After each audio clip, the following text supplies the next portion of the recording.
Hey Sarah, have you ever been to the Maldives? Hi, John. Yes, I actually went there last year. It was amazing. Have you been? No, I haven't, but I've always wanted to go. What was it like? It was like a dream come true. The islands are so beautiful, with crystal clear water, white sandy beaches, and those iconic overwater bungalows. The sunsets were absolutely breathtaking. That sounds incredible. Which island did you stay on? I stayed on an island called Mafushi, which is one of the more budget-friendly options. It's not as luxurious as some of the private resort islands, but it still had that paradise vibe. Plus, I got to experience the local culture more. That's awesome. I've heard that the Maldives can be really expensive. Did you find that to be true? It can be, especially if you stay at the high-end resorts. But there are definitely ways to experience the Maldives without breaking the bank. Staying on a local island like Mafushi, eating at local restaurants, and doing activities like snorkeling or island hopping are more affordable options. I see. What kind of activities did you do while you were there? Oh, there was so much to do. We went snorkeling almost every day. The marine life there is unbelievable.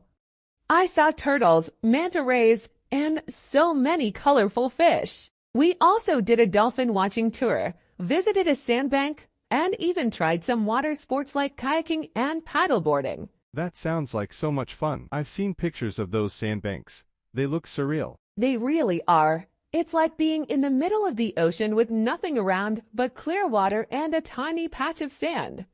It's the perfect place to relax and take in the beauty of the surroundings. I can imagine. What was the food like in the Maldives? The food was great. There's a lot of seafood, obviously, but they also have some delicious local dishes.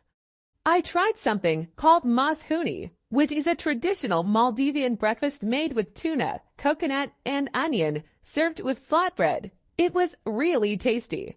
The resorts also offer a variety of international cuisines, so there's something for everyone. That sounds delicious. Did you have any issues with the weather? We were lucky. The weather was perfect most of the time. It was sunny and warm, but not too hot. The best time to visit is from November to April, during the dry season. The wet season, from May to October, can be unpredictable with more rain, but it's also when you can find better deals. Good to know. Did you have any concerns about safety while you were there? Not at all. The Maldives is very safe for tourists. The locals are friendly and welcoming, and the resorts take great care of their guests.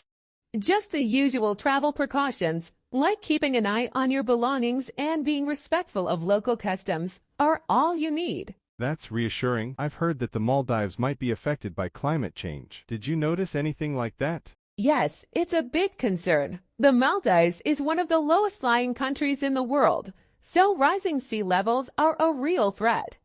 Some islands are already experiencing erosion. It's something that everyone there is very aware of, and they're working on ways to adapt, but it's definitely a reminder of how fragile these beautiful places can be. That's really sad to hear. I hope they can find ways to protect their islands. Do you think you'll go back someday? I would love to. There's still so much more to see and do. Each island has its own unique charm, and I feel like I only scratched the surface.